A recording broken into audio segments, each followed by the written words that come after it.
Hi folks, good evening and welcome to Food Therapy. Some of you were asking me why I've not posted in a long time.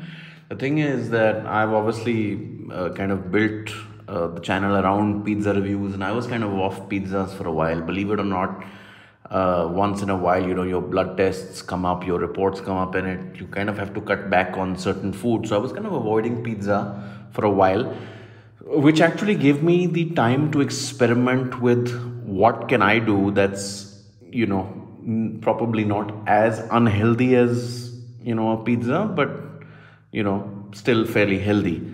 So I've been making a lot of stuff, and I thought rather than me making it and not posting anything, let me start sharing it with you all.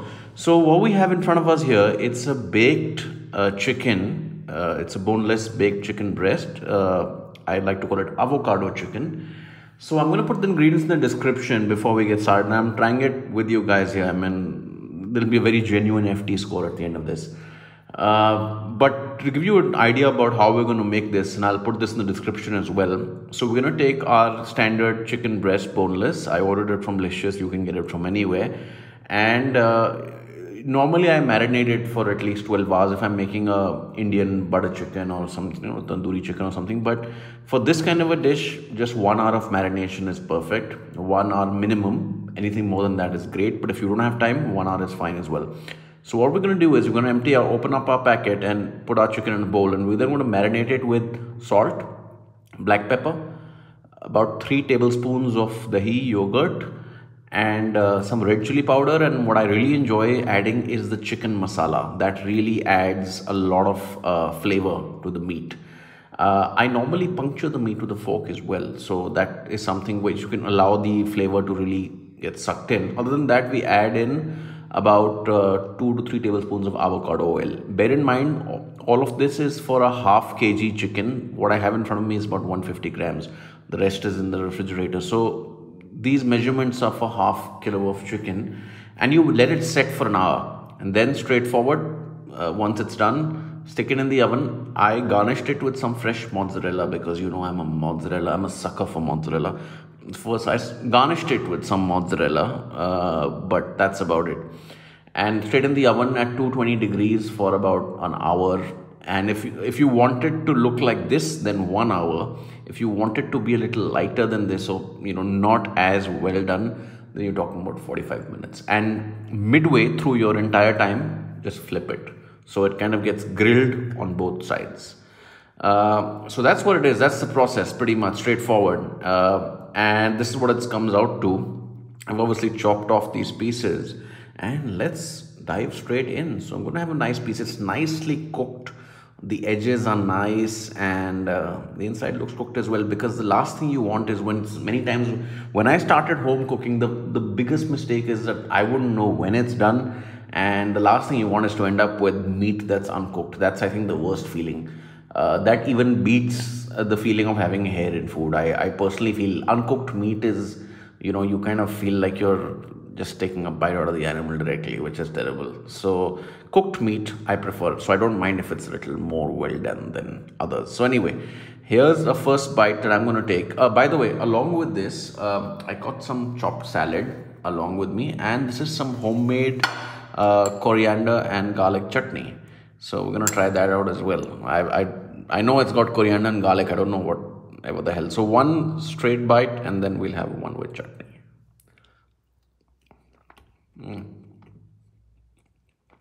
So yeah, the chicken is very well cooked. Getting a very strong flavor of the meat masala I added. It's nice and peppery. So the black pepper actually made its way, and I normally never think it does.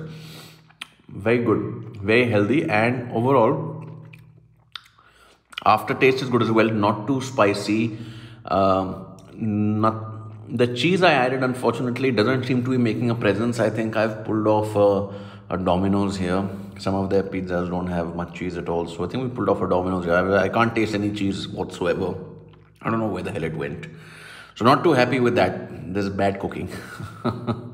But overall, it's very well cooked and it's very juicy. The meat is very tender and it's very juicy. So the outside is a bit crisper, then on the inside it's kind of soft, which is nice. Let's try out this chutney as well because I mean we got it made, so why not?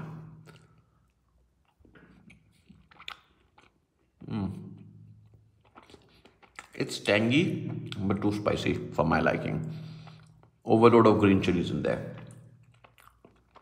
Not too happy with, I will tell my domestic help, the amount of green chilies added are a bit too much, but it's very tangy, which is nice. And I think it's a great accompaniment with this kind of a meal because, if you're having something as healthy as this, you don't want to be having mayonnaise along with it. It kind of beats the purpose. It's like going to McDonald's and ordering a triple cheeseburger with a Diet Coke.